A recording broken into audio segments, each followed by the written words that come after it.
Welcome back to my channel. In this video, I'm going to explore H5P through the lens of the design science of instruction. A lot of hard science exists about what works and what doesn't work in online teaching. We'll cover some of that in this video. I'm also developing a comprehensive course on H5P design principles, so please make sure that you're subscribed with a bell to receive updates. Clark and Meyer warn us about cognitive overload when we present too much information at once. The learner's working memory gets overwhelmed. Cognitive psychologists Oakley and her colleagues illustrate this with the image of a little octopus juggling too many items. Our working memory can only hold so much before it drops something. That's why principles like segmenting and pre-training in multimedia learning are so crucial. They help the octopus manage the load more effectively. Retrieval practice is essential, as Oakley and her colleagues explain, because actively recalling information strengthens learning. But Laura Lard takes this idea even further. She argues that learning is an active conversation between the learner and the environment. Learners don't just passively absorb information. They bring their own ideas, misconceptions, and experiences to the table. That's why interactive tools like H5P are so valuable. They don't just deliver content, they invite learners into the conversation, prompting them to test their understanding, receive feedback, and refine their thinking. It's through the cycle, testing, feedback, adjusting, that real learning takes place. That's why we're learning to use H5P, not just as a tech gimmick, but as a scientifically sound method for designing meaningful learning experiences. H5P is a powerful tool, but just because we can make something interactive does not automatically mean it will enhance learning. A poorly designed H5P activity can be just as ineffective as a dull PowerPoint lecture. It all has to do with the limited capacities of our working memories. If we try to handle too much at the same time, some of it will fall on the ground. So what makes good e-learning? It's about how we design the content, not just the tool itself. In this lecture, we'll go through some principles on how H5P can support them when used correctly. 1. The multimedia principle. People learn better from words and pictures than from words alone. This is the foundation of all multimedia learning. H5P naturally supports this principle by allowing us to combine text, images, audio, and video. For example, the H5P interactive video. Instead of a passive video lecture, we can overlay choices, questions, and text prompts on a video, making it a richer learning experience. Avoid overloading screen with too much text alongside images and narration. The contiguity principle. Place corresponding words and pictures close together. When learners have to search for captions or explanations away from an image or a video, they process information less efficiently. For example, in H5P, we can use image hotspots. Rather than listing key terms in a separate text box, we can embed definitions directly into an image, making the connections immediately. The coherence principle. Keep it simple. Avoid extraneous content that doesn't support learning.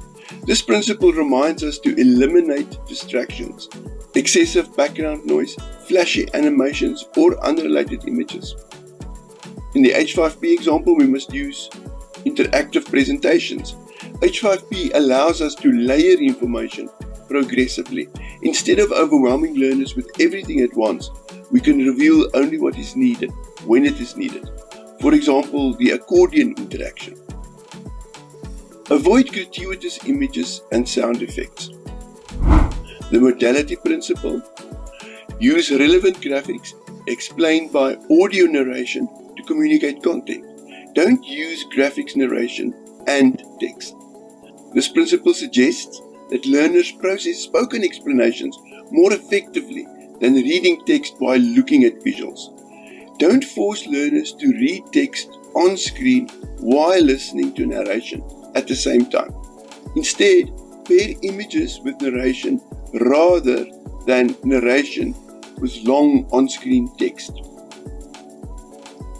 For example, the audio-enabled dialogue cards. When using dialogue cards for leadership scenarios, including spoken feedback instead of just written feedback can increase retention. The redundancy principle. Don't overload learners by presenting the same information in multiple formats at the same time. For example, the interactive video, the poster versus the button question.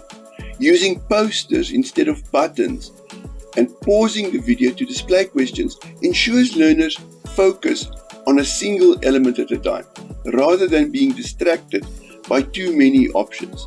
Don't display full sentences of text while narrating the exact same words. It overwhelms the learner.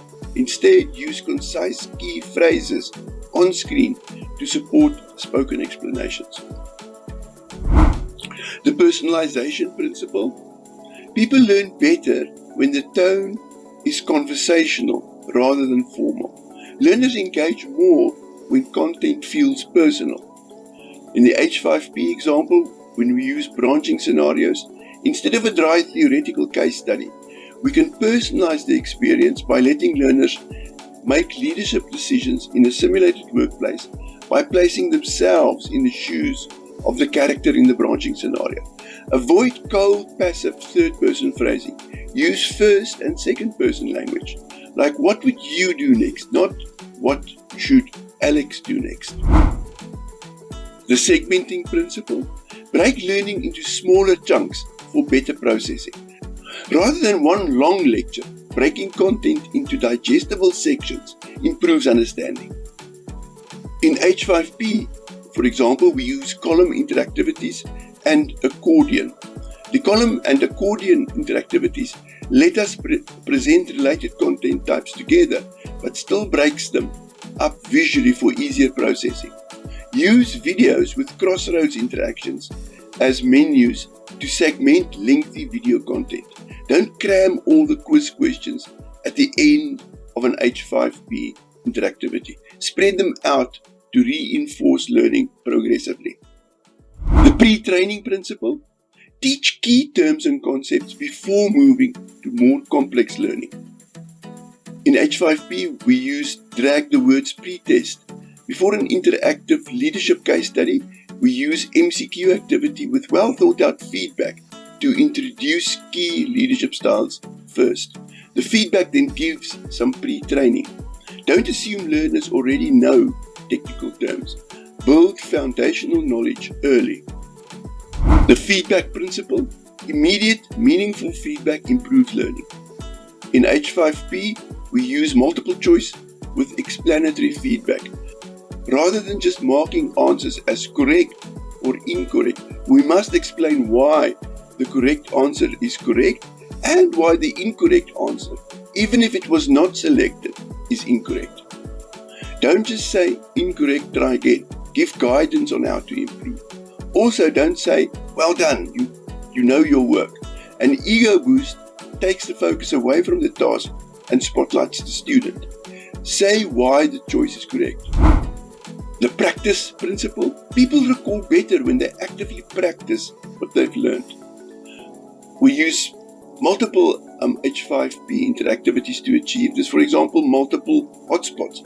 In hazard identification training, learners actively click on risk areas rather than just reading about them.